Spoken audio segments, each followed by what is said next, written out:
Aquí estamos de novo. O pasado 16 de novembre arrancaba no Parlamento a novena legislatura da democracia galega, unha legislatura que seguro vai estar marcada profundamente por esta crise económica que moitos consideran un cambio de realidade cara a outros mundos que está por ver como van ser. As eleccións legislativas do pasado mes de outubro, das que saíron os 75 deputados que forman parte do Parlamento, decidiron que 4 forzas políticas estiveran representadas nesta Cámara. Hoxe en Vía V convocamos os voceiros destes 4 grupos, representantes da soberanía popular, encargados de poñer voz, resolver e atender as graves inquedanzas que está a atravesar nestes momentos o pobo galego. Pedro Puy, moi boa noite. Hola, boa noite. Francisco Jorquera, moi boa noite. Hola, boa Abel Osada, moi boa noite. Boa noite. E Xosé Manuel Beiras, moi boa noite. Boa noite. Bueno, vou explicar un pouco o sistema, o formato que vamos levar adiante no transcurso deste tempo de debate. Imos escoitar unha serie de preguntas. As persoas que están representadas nas mesas terán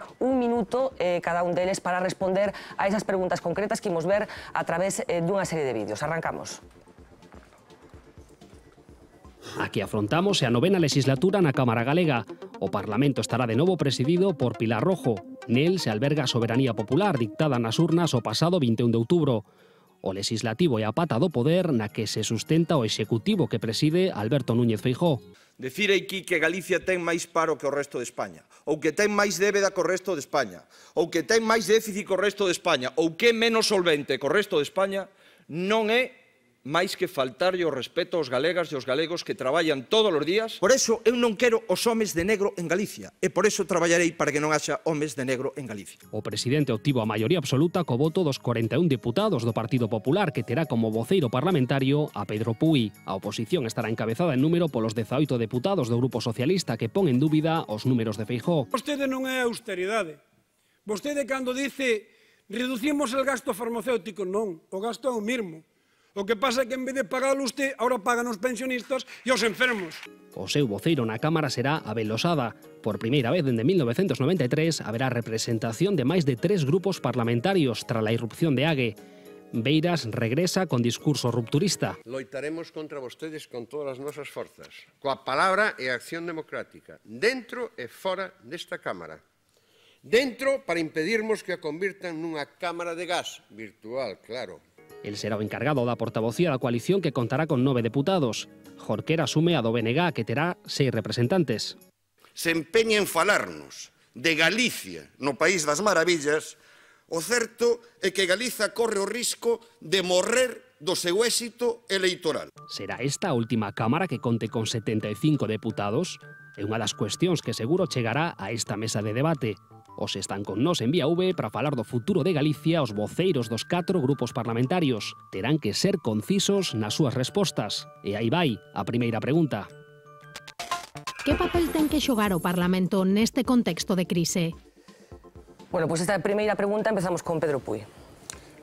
O que está a xogar, que intentar a través da súa capacidade normativa e orzamentaria axustar os ingresos aos gastos para evitar problemas de insolvencia, para evitar ter que recurrir a instrumentos financeiros que impoñen e controlan as políticas que se realizan desde Galicia e, basicamente, no ámbito económico e no ámbito social, pois continuar con ese esforzo de preservar o núcleo duro do estado de benestar, é dicir, de intentar estar ao lado de quen máis o necesita nestes momentos de crise. Abel Osada. Sí, bueno, nun momento de incerteza e de medo en unha parte importante da poboación, un momento de crise tan dura en termos económicos e laborais, eu creo que é fundamental que o Parlamento xogue un papel de darlle canles de participación e de voz á cidadanía. E a verdade é que este papel non o xogou na anterior legislatura e esperemos que nesta, dende logo, cambie o enfoque, porque temos múltiples exemplos.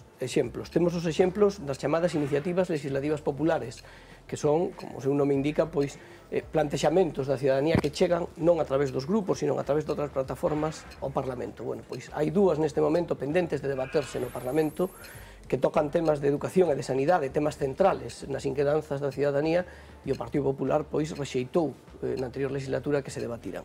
Da mesma maneira, non está a cumprir o papel de vehiculizar e mesmo de presionar o Poder Executivo na labor de control que ten que ter como Poder Legislativo. Se nos escamotea de maneira sistemática información aos grupos da oposición, o cual nos dificulta ese traballo, e creemos que, polo tanto, abrirse e xugar de verdade o papel da voz do povo. Xosé Manuel Beiras. Bueno, creo que o Parlamento en calquer contexto debe ser a Cámara de Representantes, por tanto, a que tenga iniciativa política, porque é a que representa a cidadanía, e esa iniciativa política ten que transmitila a un goberno que debe executar o que o Parlamento decide. Por lo tanto, un contexto de crise teria que facer unha política, unha liña de acción política, tanto legislativa como de outro tipo, que marca esas pautas ao goberno para facer unha política a favor do común dos cidadáns que están sistemáticamente agredidos por dous furacáns que proceden do leste. Por unha banda, o furacán da política ultraliberal agresora, que é casi un crimen de Estado, que está imposta pola Troika na Unión Europea, unha política que está desmantelando todo o que é o welfare state e incluso desmantelando e reducindo a cinzas boa parte dos dereitos adquiridos pola cidadanía como tais cidadáns, reconvertindo en súditos e, polo tanto, outro furacán que é o chauvinismo español absolutamente retrógrado contra a identidade do povo. Pero, se unha maioría absoluta está ao servicio do goberno e non ao revés, pois non sei se o fará. Francisco Jorquera. Sí, en primeiro lugar, se me permite o apunte, inda que o BNG tivo un evidente mal resultado electoral, temos 7 diputados. Perdón, ten toda razón. Pero feita esa matización, eu creo que esta crise, entre outras causas, é a crise dun sistema e dun modelo que nos facía creer que non había que regular a economía, non había que regular os mercados, que a economía regulábase soa, e ao final, desde os mercados, baixo ese eufemismo encúbrense os grandes poderes económicos, o que se pretende regular a política e as políticas públicas. Frente a ese modelo, que o único que está provocando é máis empobrecemento e injustiza social, o que é necesario é reivindicar a soberanía da política sobre a economía, para que este estea orientada a satisfacer as necesidades das persoas. E para iso é imprescindible revitalizar o Parlamento, que sexa a institución central da vida política galega. Reivindicar o predominio, a prevalencia do Parlamento sobre o Executivo. E que no Parlamento, por suposto, nos debates, nas tomas de decisión, se teñan en contantes os intereses dos cidadáns que dos grandes poderes económicos que pretenden tutelar os poderes públicos. Bueno, teño que advertir que despois de rematar este turno de preguntas, que van ser concretamente 9, vai haber un tempo de contrarréplica, digamos, así que se hai alguna cousa que quede no tinteiro no transcurso das respostas, poderá ser aclarada nese último tramo. Imos a segunda pregunta que... Cal é o principal problema de Galicia? Cal é o principal problema de Galicia? Belosada. Sí. Bueno, a verdade é que o principal problema de Galicia, sen ninguna dúbida, é os 276.000 persoas que neste momento se atopan sin emprego. Se atopan sin emprego, ademais, cun horizonte económico verdadeiramente negativo, sin uns visos de recuperación, cunha política económica feita dende o goberno de Galicia, dende o goberno de España, mesmo dende a Unión Europea, que, digamos, pon toda a potencia política ao servicio, pois, dunhas cifras macroeconómicas que, indudablemente, hai que controlar, pero que non poden ser o obxectivo caiga quen caiga. É dicir, é imprescindible que se focalice o centro de acción política non nos números, sino nas persoas. E, evidentemente, as persoas necesitan que os números cadren, pero, desde logo, necesitan antes que a actividade económica se revitalice, necesitan, polo tanto, que se cree emprego, que se incremente a recaudación fiscal, e isto é o que vai a permitir asegurar os servicios públicos esenciais, que é o que, ademais, nun contexto de crise como o actual, é imprescindible para que as condicións de vida e a estabilidade social dun territorio, neste caso Galicia, se manteñan. Xosé Manuel Beiras. O principal problema de Galiza é, agora e antes, non ser recoñecida como un pobo que ten dereito á súa propia soberanía política, porque un pobo que non se pode autogobernar realmente, que pode exercer a súa soberanía, está negado, verdad?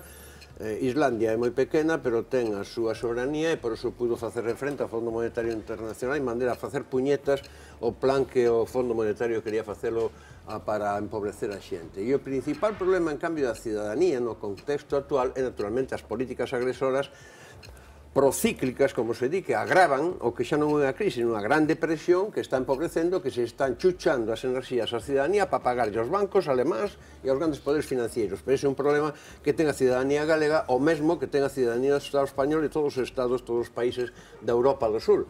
E ese problema agrávase, no caso de Galiza, na medida en que sempre foi periferia, sempre estuvo subdesenvolvida, sempre tivo un potencial económico moito máis limitado e, por lo tanto, é como mallar nun ser que padece endémicamente fame.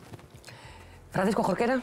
Sí, o principal problema que ten Galiza nesta conxuntura, eu creo que é evidente que a crise económica e os seus efectos sociais, o paro, o empobrecemento de cada vez máis capas da sociedade e a situación de fractura, de exclusión social a que está sendo abocada moita xente. Cal é o problema? Que as políticas que se están practicando están aproveitándose da crise económica para transferir os custes da crise aos sectores populares para beneficiar a unha minoría, para agudizar, polo tanto, os rasgos dun sistema económico e social cada vez máis insolidario, cada vez máis injusto e que está a provocar unha auténtica fractura social, pero ademais a crise non castiga a todos por igual, ni no social ni no territorial. E en Galicia estamos vivindo un proceso acelerado de destrucción do noso aparello productivo, de acentuación da nosa condición de periferia económica que só é superable reclamando para Galiza o dereito a decidir unha soberanía política que nos permita ter unha interlocución con outros poderes políticos en términos realmente de igualdade para que os intereses de Galiza sexan atendidos e que permitan que o pobo galego teña o control real da súa economía como base do seu progreso económico e social colectivo. Pedro Puy. Sí, eu creo que evidentemente o principal problema que temos en Galicia é unha crise económica que é profunda, porque ten lugar nun mundo que cambia, nun mundo que tende a globalización, con efectos moi positivos para amplas maiorías de poboación do terceiro mundo, etc. Pero o que temos que adaptarnos nun contexto tamén de integración europea, en un contexto no que a economía española pois non aproveitou as oportunidades do pasado e perdeu moitísima competitividade. E unha vez solventado o principal problema de fondo da nosa economía, pódese atallar, mellorar a solución dos demais problemas. Eu creo que o principal e secundario derivado do anterior é a sostibilidade do sistema de benestar, pero tamén outros problemas de fondo da nosa sociedade, como é o problema demográfico, como é o problema do bo uso do medio ambiente, do noso territorio, e mesmo o problema institucional, un problema institucional que ten moito que ver cun mundo no que estamos, de soberanías compartidas e, polo tanto, de reforzar os instrumentos de solidaridade en mercados que teñen moita eficiencia, pero moi pouca solidaridade, como estamos a ver na Europa actual. Bueno, pusimos a pregunta número 3, que ten algo que ver ca anterior, pero que ten esta formulación. Cales deben ser as prioridades? Xosé Manuel Beiras, unha vez detectados os principais problemas de Galiza, que hai que facer para resolvelos? As prioridades é que se hai recursos moi escasos, por exemplo, se agora están demoucando os ingresos e están reducindo enormemente os recursos financeiros do sector público, pois entón hai que establecer as prioridades exactamente ao revés do que se están establecendo até agora. É dicir, primeiro, servicios públicos sociais, sanidade, ensino, servicios sociais, etc. Todo iso que é necesario, máis aquilo que son estímulos para a reactivación económica. E unha vez que se acabe eso, pois se acaba para o resto, pero non facer como agora que o primeiro pagarlle as débedas que contrae o Estado, reducir os ingresos das autonomías para que podan efectivamente pois haber máis recursos para pagar as débedas externas contraídas polo Estado español, que son absolutamente insolubles, como son as gregas, que é un camiño cara ao inferno, como chama Yanis Varoufakis, por exemplo, e os grandes economistas europeos e non europeos, e, polo tanto, desa maneira non hai xeito de resolver os problemas. Hai que darlle absolutamente a volta. As prioridades teñen que ser exactamente as inversas da que teñen estes gobernos, incluído da Xunta de Galicia, polo menos na pasada legislatura. Francisco Jorquera. Bueno, en primeiro lugar, hai que invertir as prioridades das políticas polas que está apostando o Partido Popular tanto en Galiza como no Estado. Todos os datos evidencian que as políticas fundamentadas nos axustes, nos recortes, só contribúen a deprimir a economía e se a economía se afunde ainda máis é imposible reequilibrar as contas públicas. Polo tanto, a primeira prioridade é que as políticas públicas contribúan á reactivación económica. Unha vez que se produza isto, será moito máis doado conseguir o reequilibrio das contas públicas. Para que sexan posibles políticas que contribúan á reactivación económica, é necesario concentrar o esforzo de aforro no que é gasto obxectivamente superfluo e improductivo, é necesario operar sobre o sistema impositivo, exercendo un maior esforzo fiscal a que máis ten, é necesario cuestionar un modelo de financiación autonómica que a Galiza a condena a unha insuficiencia de recursos e a dependencia crónica do Estado, e hai que priorizar as políticas sociais e as políticas que realmente contribúan ao desenvolvemento. E para Galiza é imprescindível ter capacidade de decidir, dar pasos cara a súa soberanía. O señor Pedro Puig falaba de que vivimos nun mundo de soberanías compartidas. Para compartir soberanía, primeiro hai que ter soberanía. Pedro Puig? Sí, eu creo que a principal prioridade é facerlle fronte ao principal problema que temos, que é un problema de fondo de perda de competitividade da nosa economía, o que está a xenerar unha enorme expulsión de persoas do mercado laboral, por lo tanto, xenerando moito desemprego, está dificultando a sostenibilidade dos servicios públicos, non? E iso, pois, atállase, primeiro, millorando a eficiencia do gasto, efectivamente, sacando todo o gasto superfluo, cousa na que en Galicia temos avanzado moito e que hoxe mesmo o Consello da Xunta, pois, continuou avanzando. Pero, sobre todo, o que hai que facer é unha clara aposta do conxunto da sociedade, tanto a través do seu sistema de investigación como das universidades, polos sectores productivos que teñen capacidade exportadora. En Galicia xa hai máis de 2.700 empresas que teñen capacidade, máis de 5.000 empresas que teñen capacidade exportadora, das cales 2.700 foron por plans preparados na anterior legislatura.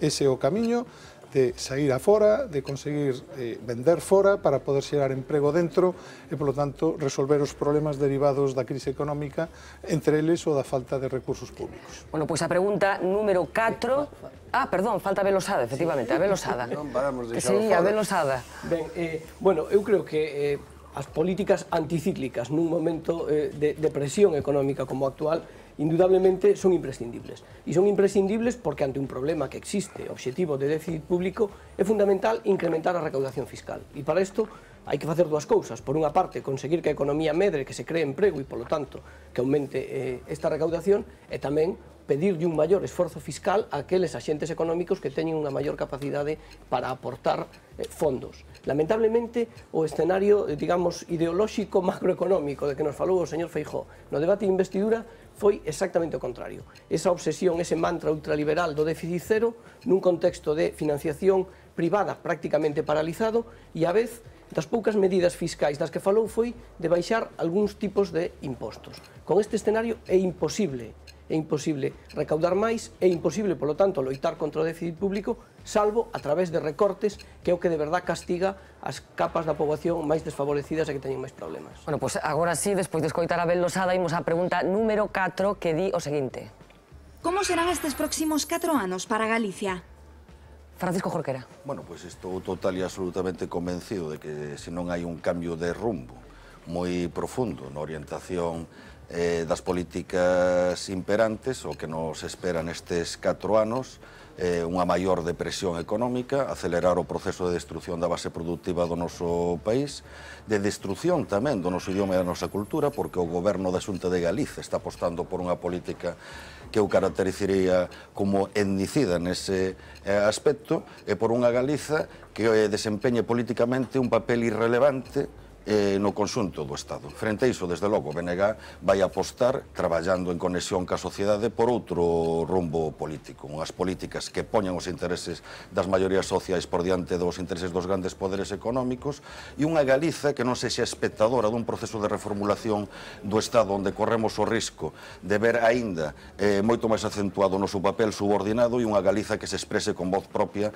reclamando para o pobo galego capacidade de decisión sobre os seus asuntos e a posibilidade de relacionarse en términos realmente de igualdade cos outros povos. Pedro Puig? Sí, eu creo que os próximos 4 anos van a ter, confiamos, non? Un xiro no que é a situación económica. Nos esperamos que os primeiros anos todavía van a ser difíciles, entre outras cousas porque isto que chaman o déficit cero, que non é un mantra neoliberal, posto que todas as comunidades autónomas están comprometidos con el, incluídas as que gobernan outras forzas políticas distintas do Partido Popular.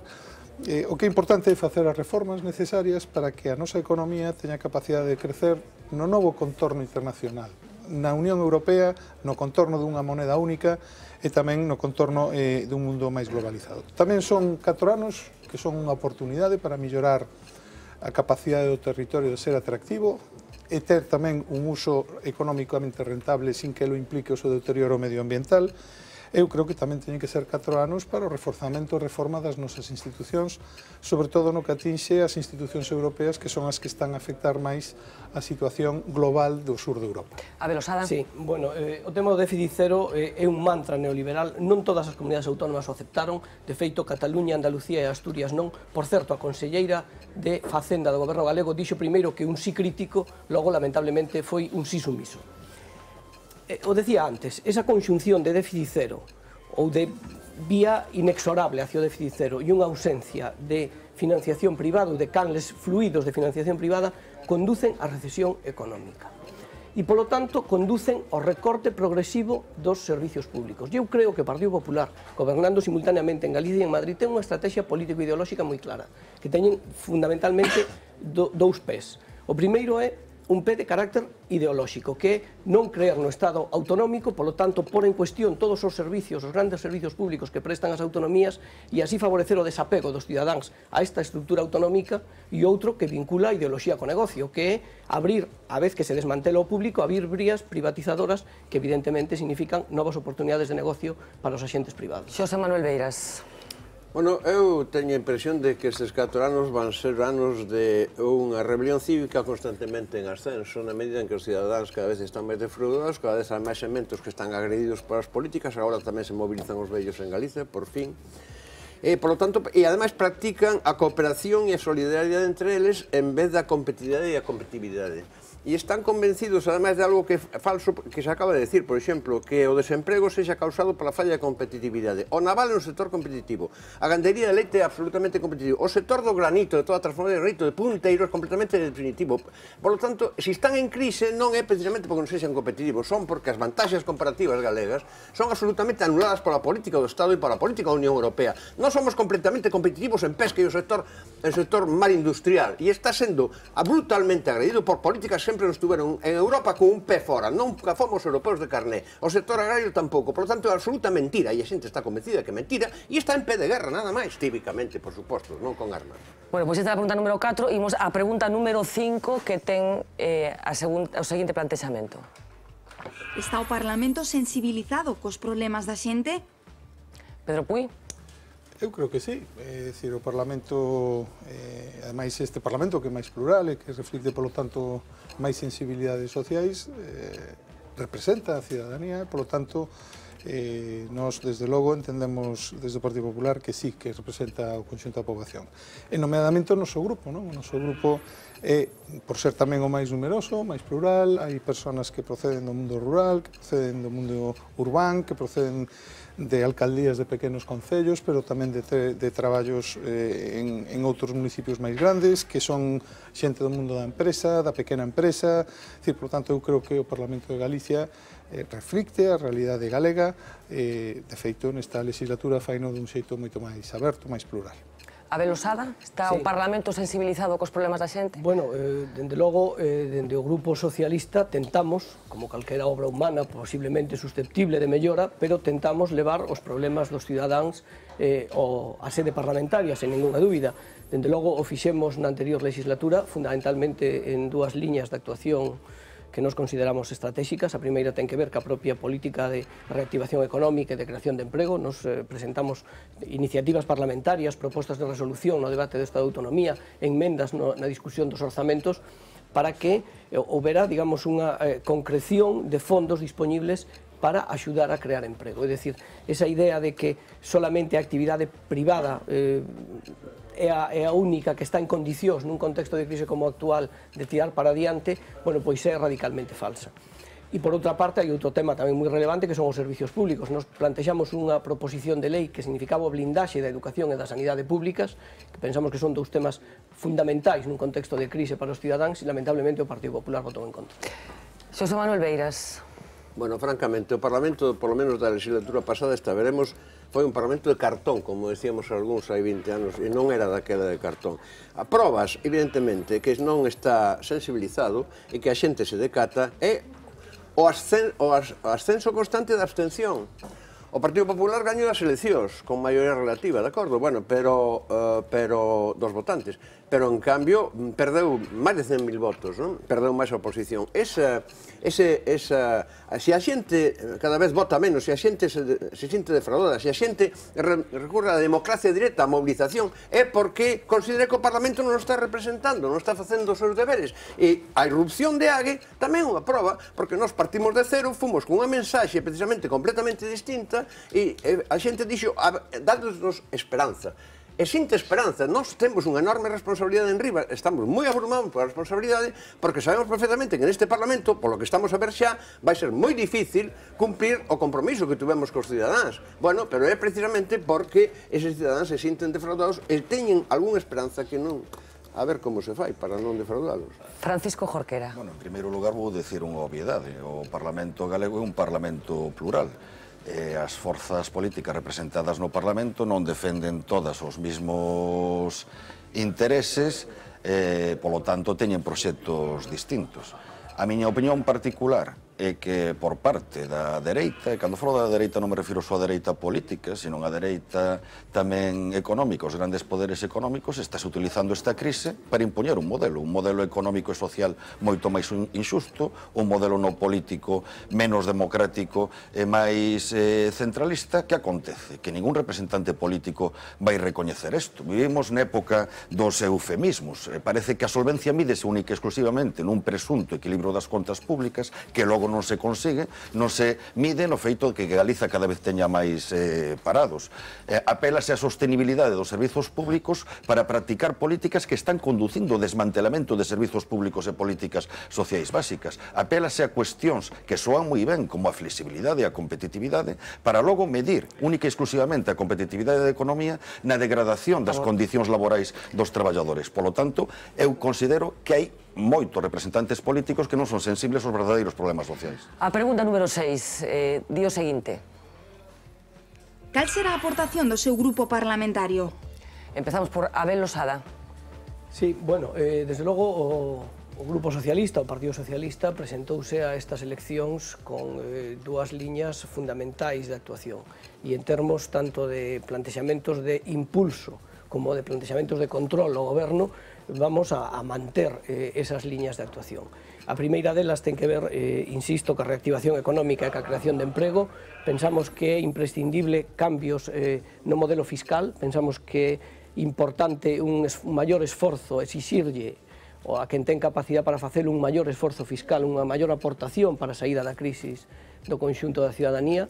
Aí hai varias medidas que por cuestións de tempo pois non.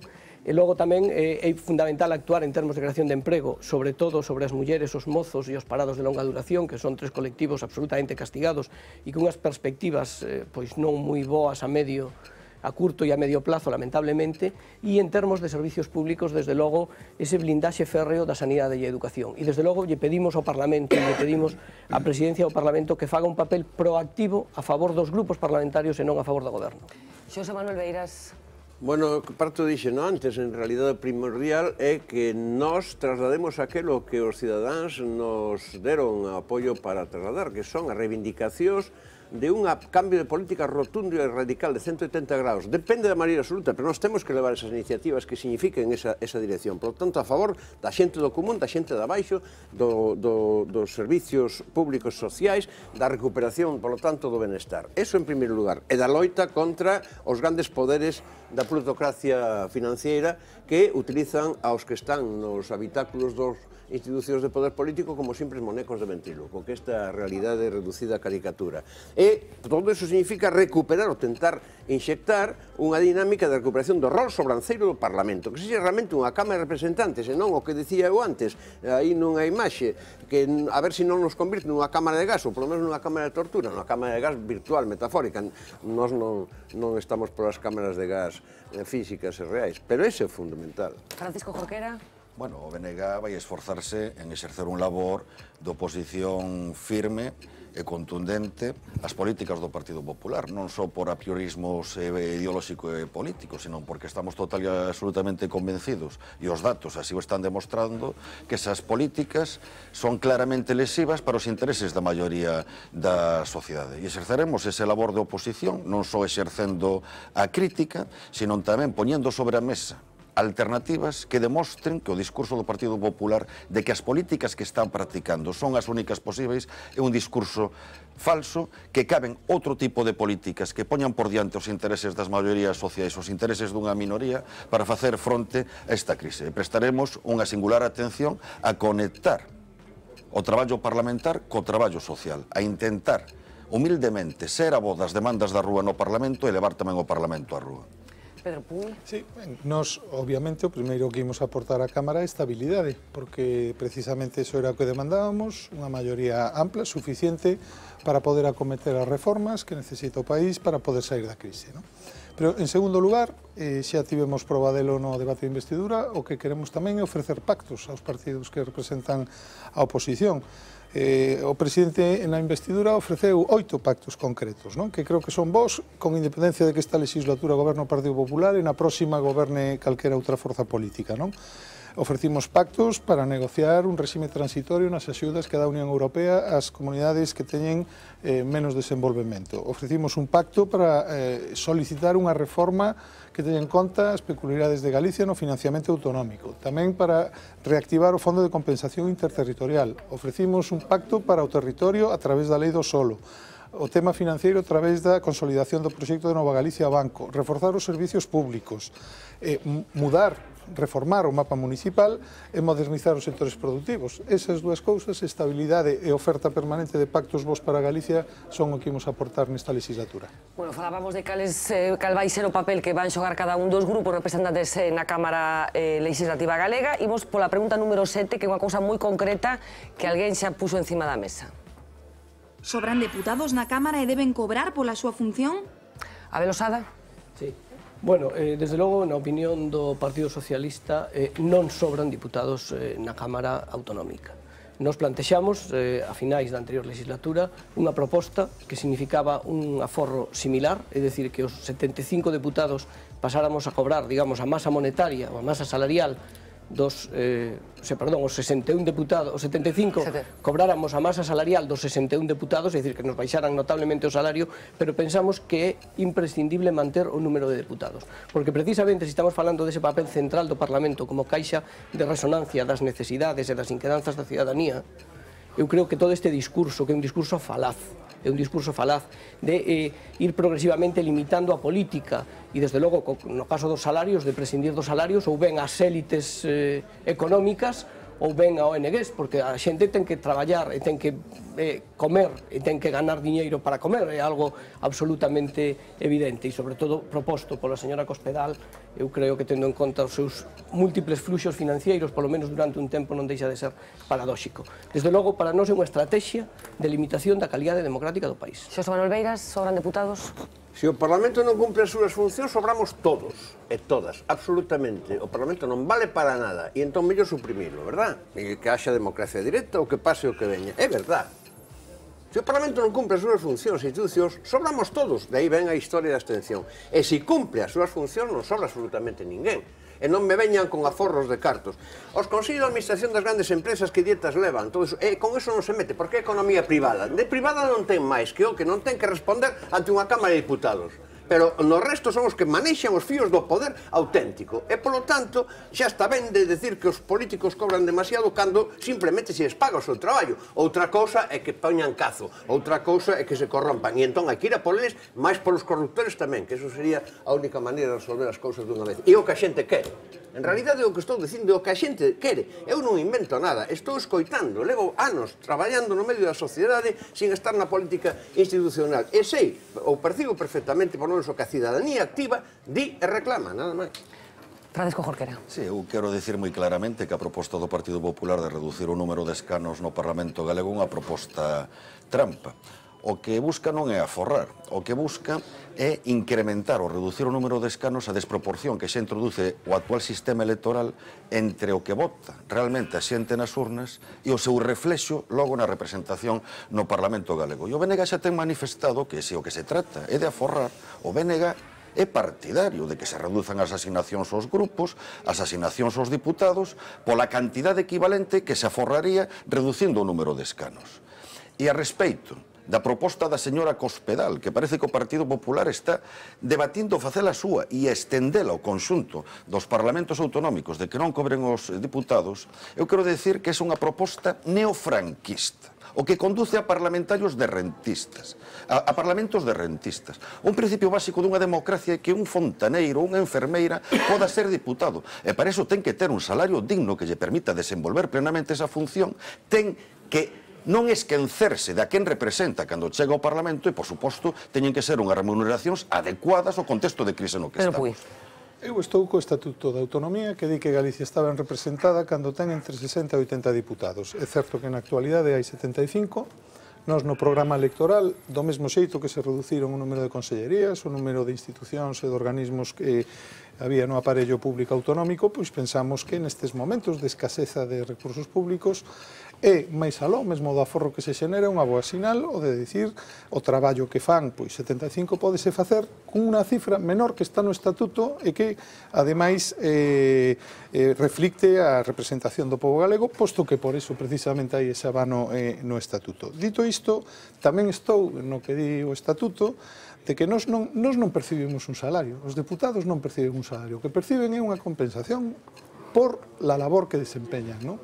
E creo que xa a concepción de salario por un traballo que dá unha sensación de que nós estamos aquí para cobrar toda a vida é unha mala concepción. Nós, mentras somos diputados, temos dereito a ter unha compensación para poder desenvolver con dignidade o noso traballo. Eu certamente estou a favor dese mantemento, desa compensación, desa retribución, porque efectivamente a alternativa é que nos patrocine algún empresario para que aprobemos leis, é dicir, unha forma clara de corrupción, e creo que en eso estamos todos de acordo, que o primeiro que hai que facer é erradicar calquera forma, ni siquiera potencial de corrupción no sistema político. Bueno, encaramos a pregunta número 8, que di o seguinte.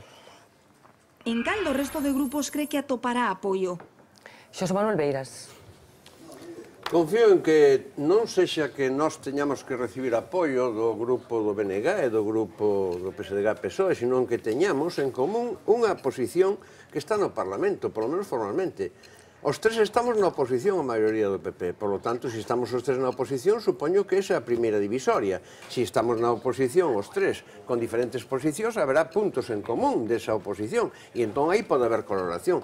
E se nós colaboramos e facemos unha estrategia conxunta na que cada quen teña o seu rol, estou seguro que, aínda coa maioría aritmética absoluta do PP, vai non pasar moi mal e terá que cambiar porque nos retroalimentaremos a toma de conciencia da ciudadanía, retroalimentar o que a ciudadanía querería decir no Parlamento e non pode decir porque non está no Parlamento, eso que exixen os cidadáns. Os cidadáns queren que nos digamos o que eles non poden decir ali, que sexamos os representantes, e o facemos combinadamente, poñemos naturalmente ao señor Núñez, presidente da Xunta e a maioría do PP, nunha gran dificultad, porque cando se fala de reducir o número de escanos, bueno, digo despois, e non me quero pasar no tema. Francisco Jorquera. Ben, o Bloque Nacionalista Galego, como é evidente, vai desenvolver o seu labor parlamentar sendo total e absolutamente congruente co programa co que concurrimos ás eleccións e, polo tanto, sendo total e absolutamente leais os eleitores que nos votaron e, polo tanto, fará a actividade desenvolvendo e defendendo as súas propias alternativas e as súas propias iniciativas. Pero dito isto, estou total e absolutamente convencido que a hora de exercer o labor de oposición ao goberno do Partido Popular e mesmo a hora de defender alternativas, teremos moitas coincidencias cos outros grupos que conforman a oposición da Cámara. Eu veño do outro Parlamento, do Congreso dos Diputados, onde o BNG tiña 2 diputados, segue tendo 2 diputados, era o portavoz do BNG no Congreso dos Diputados, e foron innumerables as ocasións nas que coincidimos con outras formacións nacionalistas, con outras formacións de esquerda, non só a hora de exercer a crítica ao goberno central, senón a hora de formular alternativas. E estou convencido de que ese será o escenario tamén nesta legislatura no ámbito autonómico. Abel Osada? Sí, bueno, indudablemente o Partido Popular vai ter en fronte unha oposición de esquerdas, unha oposición de 3 grupos parlamentarios diferentes, e, polo tanto, indudablemente, en algunhas cuestións haberá diferencias, o normal, pero, desde logo, eu creo que nos grandes temas que teñen que ver, fundamentalmente, con unha salida alternativa á crise económica, máis alá de ese control obsesivo do déficit de maneira exclusiva, caiga quen caiga, no blindaxe na defensa dos servicios públicos esenciais, en sanidade, educación, políticas sociais, en temas de pensións, aínda que non sexa unha competencia autonómica, pero un tema enormemente relevante para esta comunidade autónoma, eu estou seguro, e desde logo esta é a miña terceira legislatura, o vivín na anterior, que estivemos na oposición, hai moitos puntos de converxencia naquel momento co Bloque Nacionalista Galego e imagino que agora tamén con AGE, porque volvo a repetir, eu creo que hai políticas que desde logo defende a esquerda, máis alá de que haxa diferencias lexítimas entre os tres grupos, claro. Pedro Puy. Dependerá dos grupos da oposición na medida en que estén dispostos a botar unha man nalgún dos problemas que ten Galicia. Eu xa falei dos 8 pactos que se ofreceron na investidura, eu espero que haxa algunha resposta positiva, al menos nalgún deles, pero que sí que quero lembrar que na pasada legislatura houbo, pese a que foi unha oposición dura e difícil e moi oposta ao que facía o goberno, houbo polo menos 4 grandes acordos, aínda que non foran das tres forzas, polo menos a dúas bandas, non? Quero recordar, por exemplo, que a Lei dos Medios Públicos de Comunicación foi un acordo entre o Partido Popular e o Partido Socialista, ou a Lei de Estabilidade Orzamentaria tamén foi acordada entre o Partido Popular e o Partido Socialista co voto en contra do Bloque. Tamén, en cambio, tivemos o voto a favor do Bloque en 2 temas tamén moi importantes para o país. O primeiro foi a reforma financiera, a fusión das caixas, e o segundo foi o catálogo priorizado farmacéutico. As 2 leis que emanaron do Parlamento, precisamente, ademais, non do Goberno, do Parlamento, que foron apoiadas polo Bloque, recurridas polo Partido Socialista perante o Tribunal Constitucional, non? Por tanto, nós, dentro do que é o marco constitucional e dentro de cales son os obxectivos xerais de sair da crise, estamos dispostos e abertos a ofrecer calquer parto. Con quen atoparemos apoio? Pois eso dependerá deles en cada momento, obviamente. Bueno, temos os portavoces dos 4 grupos parlamentarios explicando cales van ser as súas armas, digamos, nestes vindeiros 4 anos, pero tamén tiñamos a intención de saber, sin valor demoscópico, como digo sempre, cal é a opinión que ten a xente da rúa con respecto ao que acontece no Parlamento. E isto foi o que atopamos.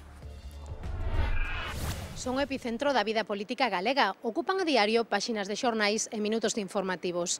Pero é a pé de rúa? Son o Parlamento e os parlamentarios tan protagonistas como semella? O Parlamento de Galicia, que os deputados e os conselleiros que nos eliximos supostamente para que representen o noso povo. O Parlamento es el que nos está gobernando a todos, ¿no? Es donde van los políticos y donde votan las leyes. Donde se reúnen os representantes do povo galego. Yo creo que unos 5. PP, PSOE, Bloque, Alianza Galega y a lo mejor hay 2 más o así, 6 o 7. PP, PSOE, Partido Nacionalista Gallego 3, CIU no, es Izquierda Unida 4. Estaba el nuevo, el de este hombre, el que metió en la cárcel, que está en Manesto. 4. Partido Popular, el PSOE, el Bloque Nacionalista Galego y AGE. ¿Algún parlamentario? Eso sí que no sé decirte. El del Bloque, hombre, Beiras, yo qué sé, Feijóo. No tengo ni idea. Por lo menos Beiras. ¿Algún otro? Pues el presidente, Feijóo. Pues Feijóo solamente, ahora mismo. El de Vieiras, que no sé qué partido es. Es el Bloque. Es del Bloque. Vieiras es del Bloque. Beiras mismo, el presidente Feijóo, el Pachi Vázquez, Aymerich del BNG. En principio y teóricamente se supone que son los que preparan las propuestas de ley y las votan y las analizan y hacen comisiones de investigación. El trabajo sería velar por el ciudadano. En nada, hoy iba a decir una cosa, en no hacer su trabajo y cobrar mucho. Tomar decisiones. De votar en cada momento. Un café, se va a Santiago, vuelve a desayunar allí por 50 céntimos. Discuten un poquito entre ellos, de partido a partido. Se bajaron un poquito más los sueldos y en vez de discutir todos juntitos, que hicieran algo para generar empleo. Que se cambie la legislación de los desahucios, pero rápido. Que mirara por la gente necesitada y por los niños, que hay mucha gente en la calle. Eso es lo que tenían que mirar, no que mirara por su bolsillo. Bueno, esta percepción que ten a xente, insisto, non ten valor demoscópico, porque é unha enquisa feita de xeito espontáneo, pero esta é a sensación, a impresión, a opinión que ten a xente da rúa con respecto ao que sucede no Parlamento. Eu non sei se hai sorpresas. Empezamos por Pedro Puy. Eu creo que non é demoscópicamente adecuada esta representación.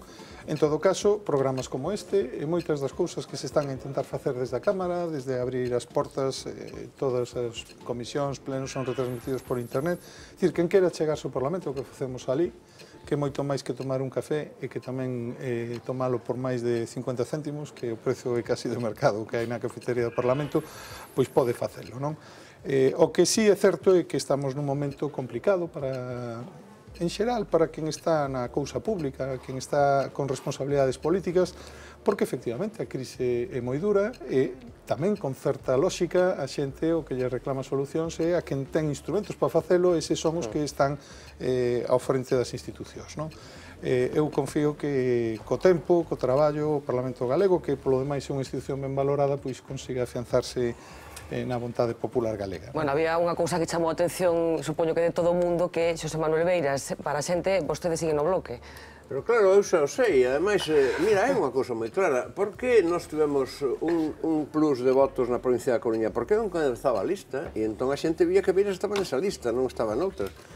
Houve moita xente que votou o Bloque a un traballador que estaba poucos días antes de empezar a campaña, ali facendo xardinería á beira do río Pego, onde vivimos nós, en Brión. Veu me dixo, desta vez hai que gañar, señor Beiras, hai que gañar, temos que votar o Bloque. Bueno, eso está claro, pero bueno, non é ningún problema, non? Eu creo que o importante son os traballos colectivos e os procesos colectivos, non? E que os roles personales son roles que son unha contribución, pero unha contribución complementaria, fundamental, e cando... Por iso eu teño moita esperanza nesta progresiva toma de conciencia dos cidadáns, que é moi pacífica. Por certo, que comparar eso co 23F, comparar, por exemplo, a sentada alrededor do recinto das Cortes, pero con balados polo medio, coas forzas antidisturbios polo medio, co 23F, e repetilo no Parlamento de Galicia, como fixo o señor Núñez, nunha súa réplica, cando eu mencionei eso de que vamos votar por pernas, pero cívicamente, pacíficamente, metafóricamente, pareceme, eso sí que é absolutamente perverso. En calquer caso, Francisco Jorquera, non sei como dende o Bloque se interpreta esa confusión que sigue existindo na xente con respecto... que hai que ter en conta, simplemente. Pero interpretas como unha demanda de fusión? Bueno, eu creo que eso en calquer caso non o íbamos a resolver hoxe, non íbamos a resolver hoxe nesta mesa por moito que se prolongase moito o programa, pero que é evidente que Beiras foi o principal referente do BNG durante moito tempo, entón que exista esa confusión, pois ten certa lógica e un dato que hai que ter presente. Pero eu tamén acredito moito máis nos proxectos colectivos que a quen lle toca en cada momento representalos. Para mí é moi importante o compromiso cun proxecto que defenda outro modelo de país frente ás políticas do Partido Popular e outro modelo de sociedade frente ao modelo de sociedade cada vez máis injusto e insolidario. Estou en política por iso. Abel Osada, non sei, despois de ver esta enquisa, que sensación... Sí, tres cuestións moi breves. A primeira, bueno, indudablemente que os partidos políticos temos que facer un maior esforzo de achegamento aos cidadáns, é evidente. Por lo tanto, negar isto, pois, probablemente enganarnos a nos mesmos e, por lo tanto, pois, errar moitas veces nos nosos plantexamentos. E isto, sobre todo, é importante nun momento como o actual, en que as dificultades económicas, sociais e laborais en Galicia, en España, en moitos países de Europa, son verdadeiramente dramáticas e que realmente hai moita xente pasando moi mal e logo moita xente, ademais, moi asustada, que probablemente o medo, a incerteza é un elemento a veces incluso máis perigoso, enténdase metafóricamente, que as propias dificultades, por decirlo de alguna maneira, non? Pero tamén quero reconocer que en un momento de dificultades como este temos que ser moi cautos cos discursos antipolítica. Temos que ser moi cautos porque normalmente agochan intereses espúreos e, desde logo, os socialistas estamos convencidos que a única maneira de solucionar ou de axudar a solucionar os problemas dos cidadáns é a política partidaria. Probablemente os partidos temos que mudar. Probablemente temos que mudar. Volvemos a abrir enseguida ese último tempo para que cada un diga o que considere oportuno, pero ainda hai dúas preguntas que non imos ver a través deses printes, pero sí que quería poñer encima da mesa e que creo que é importante que se pronuncien os portavoces parlamentarios. A primeira ten que ver co famoso debate territorial, que tamén está cocéndose ao albur da crise económica. Que tipo de modelo de Estado sería o correcto, porque hai moita xente que está plantexando a necesidade de reconfigurar o Estado das autonomías. Empezamos por Pedro Puy. Que tipo de España sería correcta? Vamos a ver, nós desde o primeiro día, e hoxe especialmente, seguimos apostando polo Estado autonómico. O Estado autonómico ten dúas componentes, unha componente práctica, que é unha boa forma de distribuir as competencias para adaptalas ás preferencias dos cidadáns que residen en cada un dos territorios de España, pero que en segundo lugar tamén ten unha componente que é a que se está a perder nos últimos tempos, que é unha componente de compromiso. Porque é certo que en España existe xente de todas as ideoloxías que ten unha mentalidade centralista, e tamén hai moita xente que ten unha mentalidade ou unha ideoloxía de corte máis soberanista ou que demandan a independencia dun determinado territorio. O Estado das Autonomías tivo esa componente de compromiso. Ese foi un acordo importante do ano 78, onde estiveron os nacionalistas e que nos representaban as visións máis centralistas. Por lo tanto, eu creo que é o momento de facer unha aposta polo Estado autonómico, tanto na súa componente de que pode ser un Estado eficiente se se organiza ben, e posiblemente haxa que facer algunha reforma ao respecto, pero tamén como un componente dun pacto social político importante entre posicións moi contrapostas nun contexto no que, efectivamente, calquera aventura, tanto centralista como, digamos, separatista, pois sería, obviamente, un camiño cara ao fracaso. Autonómico ou federalista? Vamos a ver, xa entramos nun debate nominal. O Estado autonómico é unha modalidade de sistema federal, non é propiamente un Estado federal. Eu, personalmente, teño defendido, mesmo publicado algunhas cousas, dicindo que España si debe de camiñar cara a algún lado para un perfeccionamento cara a un Estado de corte máis federal. Por lo tanto, de reforzar os instrumentos que permiten a cooperación dos distintos poderes autonómicos no conxunto, que é o que lle falla fundamentalmente ao Estado autonómico. A ver, Losada, que tipo de España sería ideal? Sí, bueno, vamos a ver, o Partido Socialista, a nivel do conxunto de España, no seu momento apoiou a Constitución, despois a nivel de Galicia apoiou o Estatuto de Autonomía, porque nese momento indudablemente entendíamos que eso era o millor para o país. E é verdade que dentro do Partido Socialista Obreiro Español pois hai tamén, digamos que un abano de visións do Estado relativamente diferentes, non? Pero, dende logo, dende o Partido Socialista de Galicia, nos compartimos perfectamente esa transformación progresiva hacia unha estrutura federal que, por certo, estaba nos orixes políticos, conceptuais, intelectuais do Partido Socialista Obreiro Español desde prácticamente a súa fundación. E, polo tanto, entendemos que a liña fundamental ten que ir hacia esa estructura federal, máis alá de como se materialice, que desde logo permita algo que para nós sí que é importante, que é que o conxunto das sensibilidades que forman parte do Estado español se sintan cómodas dentro dese Estado. Pero cal sería para os socialistas a diferencia entre o Estado autonómico actual e un Estado federal? Bueno, vamos a ver, hai unha cuestión importante na propia, digamos, emanación da conformación da estructura. Por lo tanto, unha estructura federal significa pois unha participación voluntaria nunha estructura global común, mentre que o Estado das Autonomías pois foi, digamos, derivado de arriba a baixo, pois desde o texto constitucional hacia a conformación do Estado das Autonomías. Pero eu creo que o fundamental é a comodidade dos distintos territorios, das distintas comunidades autónomas, chamémoslle como queiramos, dentro do Estado español. E todo parece indicar que un marco federal favorece esa maior comodidade, sabendo que sempre, legítimamente, pode haber xente que pide ou desexa a independencia. Evidentemente ten que ser un modelo de Estado plurinacional. E plurinacional significa o recoñecemento de que hai povos que somos nacións e que somos suxetos políticos e que, polo tanto, independentemente do espectro ideolóxico da cidadanía, hai realidades obxectivos.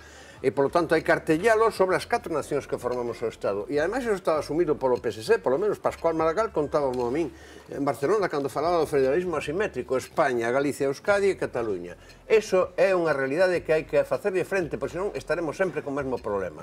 Segundo lugar, non me vale descentralización político-administrativa, que eso é unha fórmula para a administración, pero non para artellamento de distintos suxetos de soberanía política nun Estado federal ou confederal, pasando por a libre decisión de cada un dos povos. E outro elemento moi importante, unha Constitución progresista e non liberal estilo modelo de Weimar despois da Guerra do 18 conducido aos fascismos. Por exemplo, control democrático do Poder Judicial, que non está na Constitución española.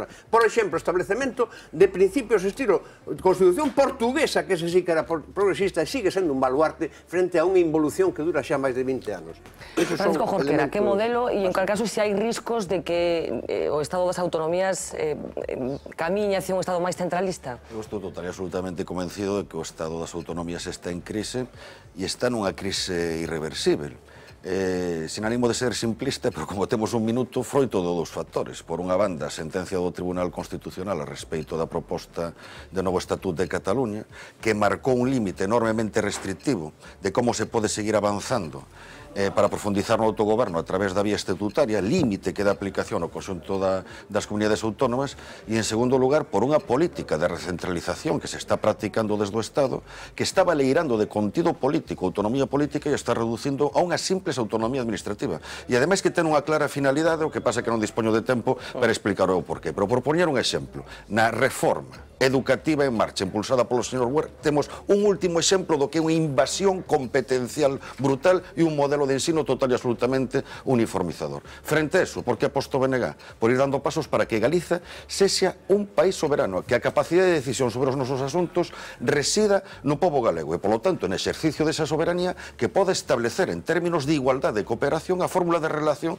cos outros povos. Eso pode ter unha concreción na transformación do Estado español nun Estado realmente plurinacional, de carácter confederal, pero eso exixe tamén da vontade das outras partes. En calquer caso, para o BNG, o que é fundamental é que o pobo galego teña plena capacidade de decisión sobre os seus propios asuntos e poda relacionarse en pé de igualdade cos outros povos. Bueno, esta era unha das preguntas, o modelo territorial, pero tamén tiña interés por saber unha resposta concreta con respecto ao sistema financiero, o famoso sistema financiero do que algúns consideran que ten a culpa de todo o que está acontecendo en Galicia e en España. Sistema financiero no sentido do que é os intermediarios financieros, os grupos financieros, ou de financiamento? En concreto, a pregunta concreta é que credes ou que creen que vai pasar co sistema financiero galego, en concreto. Pedro Puy.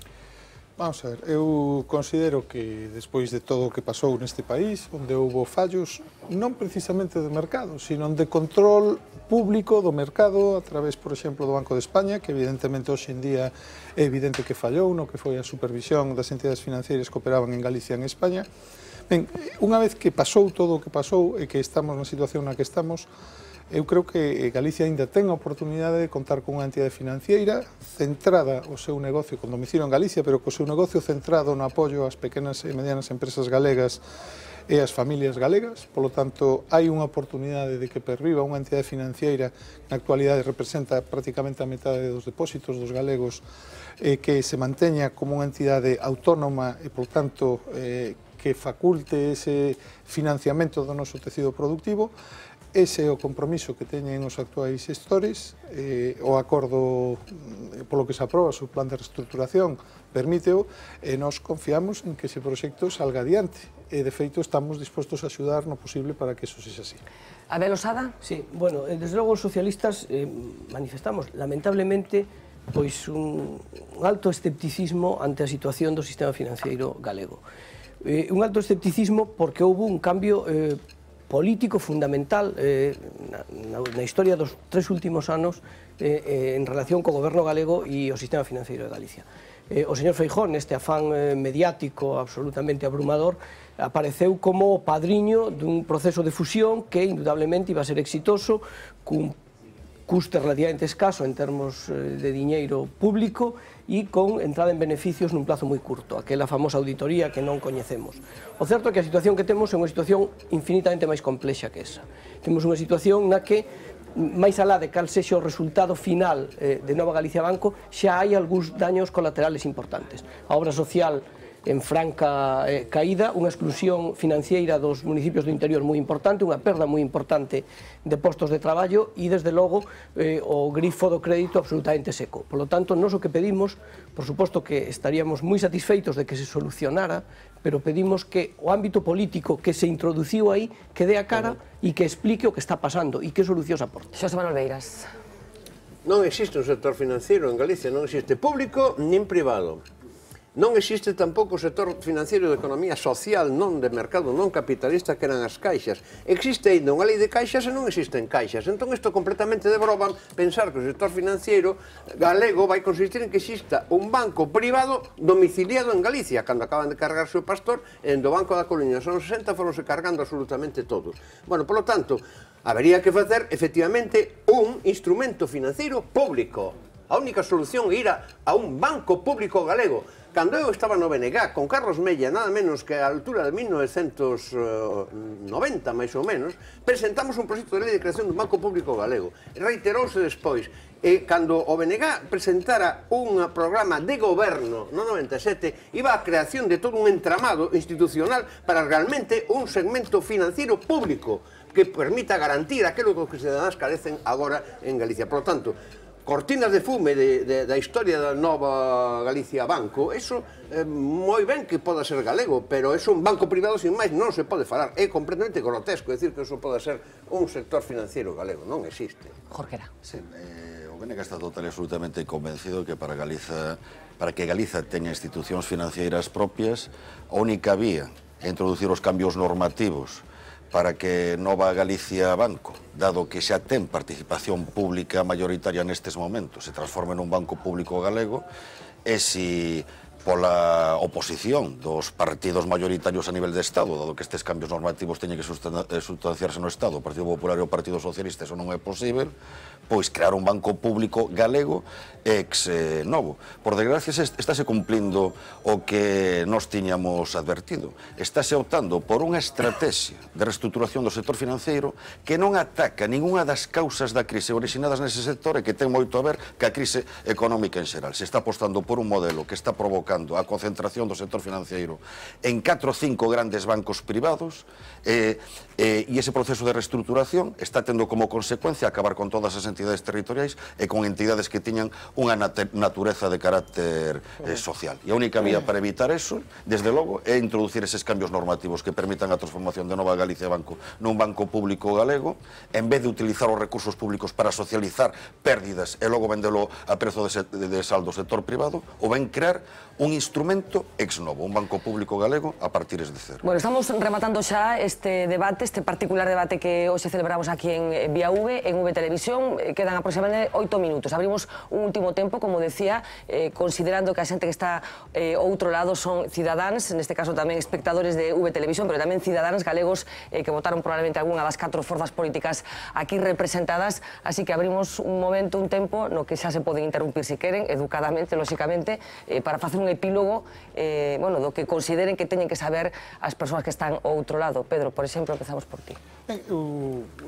Volvo a reiterar o xa dito, estamos nun momento moi complicado, nun momento moi difícil, a economía galega e a economía española no seu conxunto están a atravesar unha crise que ten unha dimensión histórica indudable, é a crise máis importante que tivo Galicia nos últimos 100 anos, desde a Guerra Civil non houbera un proceso de caída da produción como que hai agora, pero eu son optimista porque teño fe nas posibilidades dos galegos e das galegas de adaptarse á nova situación, unha nova situación pois que exixe estar máis abertos ao mundo, ser capaces de emprender para exportar e para conseguir producir aquí valor engadido.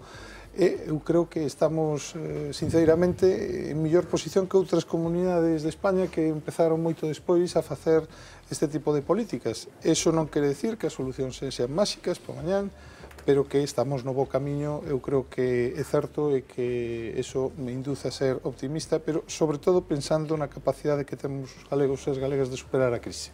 Xosé Manuel Beiras, é optimista como Pedro Puig? Eu son optimista, pero non polo que di Pedro Puig. Eu creo que este réxime político está apodrecido e está en proceso de descomposición. E entón a min recórdame moito o proceso do tardofranquismo noutro contexto, o proceso da fase final da primeira restauración borbónica, polo tanto, da que acabou na Segunda República Española, a finais dos anos 20. A cidadanía que vai tomando consciencia non lle vale este réxime. A xente moza, menos aínda. E, polo tanto, ou se quere manter un corsé, a un corsé prefabricado na transición a un corpo social que vai medrando, que se vai diversificando, que vai mudando completamente, ou rebenta o corsé, ou, senón, terán que aplicar o que chaman en Latinoamérica la amansadora, é dicir, convertir definitivamente os cidadáns en súbditos para que sexan como as ovellas. E o goberno autónomo e a súa maioría ten que escoller rotundamente entre servir aos cidadáns do común, a maioría social deste país, que non están a servir, digan o que digan, ou a fuciñar baixo as chantaxes dende a Caixerina Merkel, o Consello de Europa, o Fondo Monetario, a Moncloa e toda esa patulea de poderes que están cometendo crimes de Estado contra a maioría dos cidadáns e contra os dereitos democráticos e sociais dos cidadáns. Ese é o dilema que teñen. E alá eles que escollan, pero evidentemente os cidadáns non van ficar parados. E nós imos contribuir no medida posible, civilizadamente, pacíficamente. Aquí que mallan a xente son as forzas de brigadas de antidisturbios, non os cidadáns contra as brigadas de antidisturbios, non? Imos contribuir na medida posible a sair deste réxime aborrecido, absolutamente. Hai que abrir un novo horizonte, estamos nun novo ciclo histórico, a ver se se enteran, en Europa, no mundo e no Estado español, un novo ciclo político e histórico.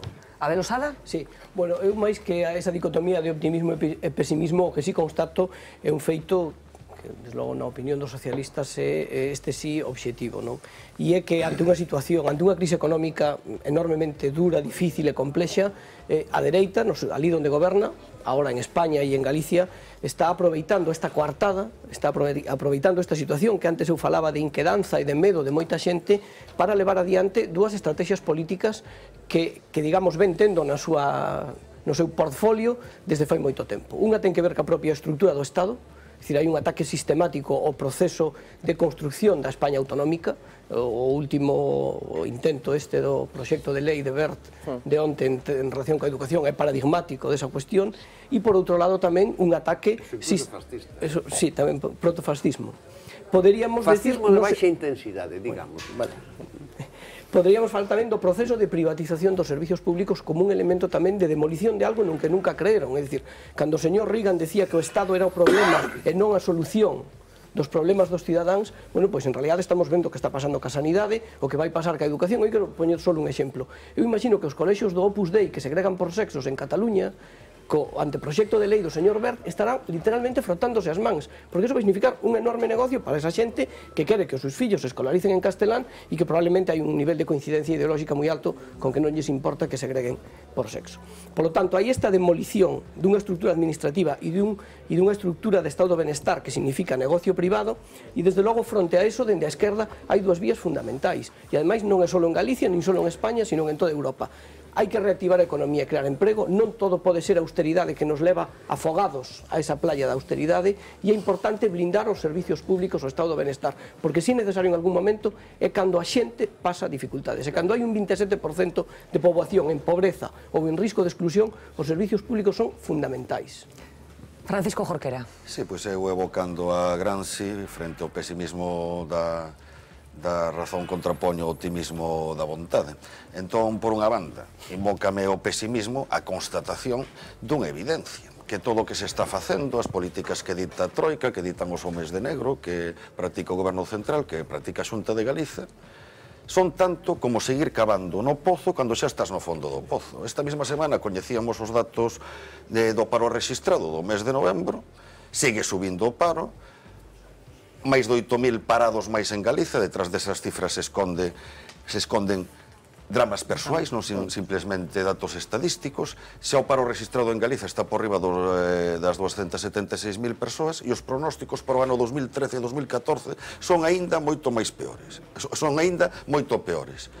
E justifícanse todas estas políticas na necesidade de reequilibrar as contas públicas. E onte mesmo o señor Rajoy admitiu que era imposible cumplir o obxectivo de déficit para este ano. Por qué? Porque se as políticas o único que provocan é o afundimento da economía, a caída da recaudación, é imposible por esa vía reequilibrar as contas públicas. Polo tanto, se se sigue insistindo nesa vía, eu creo que, obxectivamente, este país vai a ruína e a fractura social está servida. Cal é o optimismo? Que creo que cada vez hai máis sectores sociais conscientes de que hai que cuestionar non só esas políticas, senón o marco, o modelo, e que hai que apostar por outro modelo. E, polo tanto, espero que a actuación social, a conciencia social, vaya emerxendo e iso permita avanzar cara a outro modelo sustancialmente distinto. Algún matiz, Pedro Puy, ou contestación? Matices habría que decir moitísimos. Ti verás o risco de reabrir o debate. Eu creo que, en primeiro lugar, o que hai que decir é que o país non vai a ruína. O país non lo deixaron na ruína. Está ben, si gobernaste durante 25 toda a vida, se me permite esa broma. 25 dos 31 anos de autonomía gobernao a vosa organización con nomes distintos. Entón, quen é o responsable? Pero non deixamos o país como nos lo deixaron a nós. O sea, en 2 anos desfixeron todo o traballo de 25 anos. En 8 anos de políticas que deixaron o sector industrial... Pero estás falando de Galicia ou de España? Estou falando de que Galicia está inserida nunha economía que é española e que se temos un problema no sector enerxético, por exemplo, e hai un déficit de tarifa de 24.000 millóns. E abondache entón a autonomía que tes? E entón abondache a autonomía cando estás votando a culpa ao goberno central? O que quero decir é que, sorprendentemente, a esquerda socialdemócrata que fixe unha serie de políticas que son as que nos meteron na crise e afondaron nela, por exemplo, o plan é que aquí non se fixeron as cousas tan mal e por eso estamos mellor. Evidentemente, colla vostede calquera indicador económico, o de desemprego, de índice de producción industrial. Estamos na cola de todos os indicadores sociais das regiones europeas. Estamos converxendo coa media española nos últimos 4 anos 3 puntos, etc. Si medábamos no 2009, medábamos un punto por riba de España e agora estamos no mismo nivel de recesión. O único que quere decir, que xa che dixen que había un risco de reabrir determinados debates, eu o que creo que, digamos, o que si debemos de rexeitar son os debates excesivamente simplistas, efectivamente. O mercado sabemos que falla, pero tamén sabemos que hai fallos no sector público, non? Entón, estas dicotomías de que uns defenden só o mercado e outros defenden só o público están amplamente superadas tanto polos economistas máis destacados de Europa como polos economistas máis destacados de Estados Unidos. Entre todos hai que buscar solucións para que melloren o funcionamento dos mercados e tamén para que mellore o funcionamento do sector público. Neso é no que nós humildemente estamos e imos seguir para sacar o país da crise na que o deixaron outros. No tema sanitario. O PP de Madrid ou de Valencia no tema sanitario está buscando que os mercados funcionen mellor... Eso, se quere falamos do sector sanitario todo o que queira, pero que resulta que, por exemplo, en Galicia, señor Beiras, non sei se vostede sabe que o número máximo de concertos con hospitais e con centros privados de educación foi asinado durante o bipartito, que incrementou notablemente o número que deixara o Partido Popular asinado, por exemplo, non? Entón, estas cousas vamos a tomar... Non se pode pretender en política sustituir eternamente a realidade pola propaganda, non? Decir que o comportamento de Galiza. Pero que propaganda é dicir que nos estamos defendendo a educación e sanidade privada cando vos no goberno incrementaxe desos concertos coas entidades privadas. Nestes últimos 4 anos. É que eso sí que foi mellor que o comportamento da media estatal é simplemente falso, é faltar a datos que son perfectamente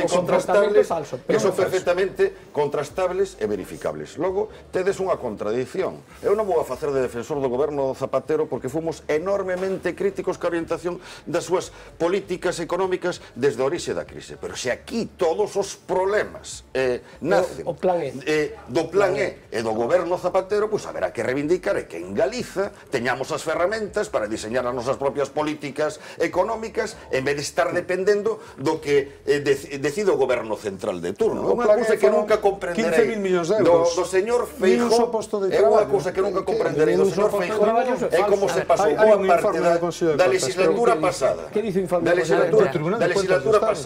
dicindo que todos os problemas que tiñan este país estaban radicados noutro centro de decisión E, en cambio, decía que, por exemplo, reivindicar máis autogoberno non tiña nada que ver cas necesidades da xente. Aí é unha contradición evidente, evidente. E logo, o que vos pido, e o digo sinceramente, Pedro, que se a situación que herdáchedes a nivel de Estado, porque agora estás falando do goberno de Estado, era tan sumamente catastrófica, polo menos non sexades frívolos, porque eu quero recordar que o Partido Popular fixo unha campaña nas eleccións xerais dicindo que era todo un problema de confianza e que un novo goberno que inspirase confianza xa se iba a entrar noutra dinámica económica. E o problema é moito máis profundo, de que se o plan foi unha frivolidade que cuestións dese tipo. É un problema de crise de modelo, E as receitas que estades aplicando para facer frente a esa crise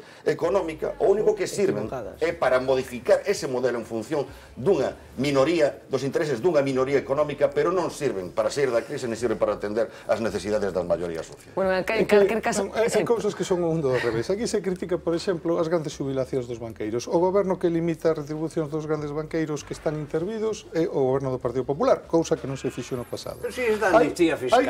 Hai unha reforma fiscal que fai que, por exemplo, todos os plans de pensións teñan que tributar polo IRPF a partir dunha certa cantidade. Bueno, estamos facendo cousas, supoño que isto lle gustará. Antes non tributaban polos plans de pensións, agora tributan a partir de 100.000 euros. Fíxese a diferencia. E tributan polo IRPF. Con tipos marxinais do 52%. Bueno, pero isto fixo o Partido Popular, non o fixo o goberno anterior. Ninguén dice que o Partido Popular non faga nada. O que eu non acepto é o simplismo de... fiscal para os grandes defraudadores.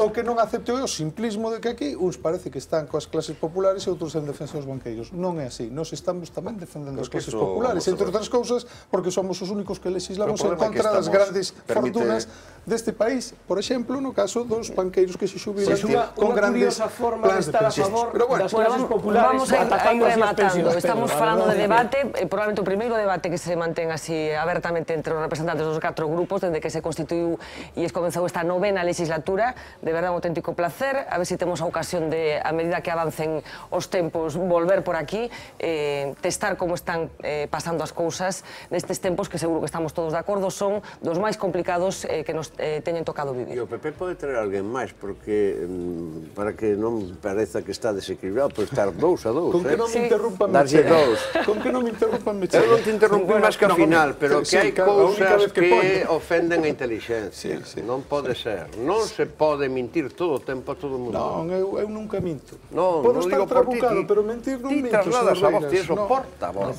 Recorda o titular de Feijóo na campaña das xerais de se gana Rajoy se acabará a crisis. Podo estar trabucado, pero non adoito mentir. Ese era o titular. Bueno, o primeiro debate, como lles decía, prometemos que haberá moitos máis, polo menos algún máis, nestes próximos vindeiros 4 anos que vai durar esta legislatura. Moitísimas gracias, Francisco Jorquera, Pedro Puig, Xosé Manuel Beiras, Abel Osada. Gracias por acompañarnos esta noite. Vamos facer unha pequena pausa e aínda temos un tramo máis para falar de cousas deste día no que aconteceron tamén algunha cousiña que imos debatir. Hasta ahora.